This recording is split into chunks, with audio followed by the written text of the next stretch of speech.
Dans ce chapitre de notre étude sur la maison de Joseph dans la diaspora, nous voyageons vers l'un des centres juifs les plus anciens, les plus extraordinaires et les moins connus de l'hémisphère occidental, le Suriname. Un fondement de l'héritage séfarade dans les Amériques. Notre histoire commence au début des années 1600, lorsque l'Espagne et le Portugal ont déchaîné l'Inquisition sur les Juifs d'Ibérie.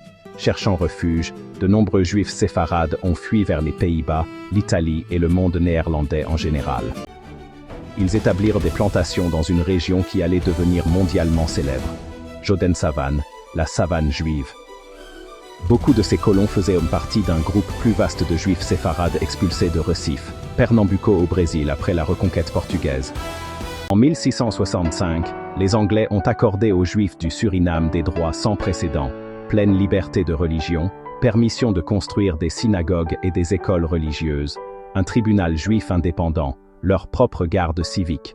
Les Juifs du Suriname devinrent la seule communauté juive de la diaspora, avec une pleine autonomie politique avant la fondation de l'État d'Israël en 1948.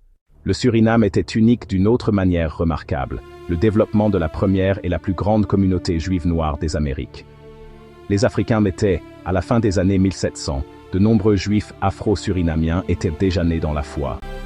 L'identité juive noire du Suriname devint une partie profonde et durable du paysage culturel du pays.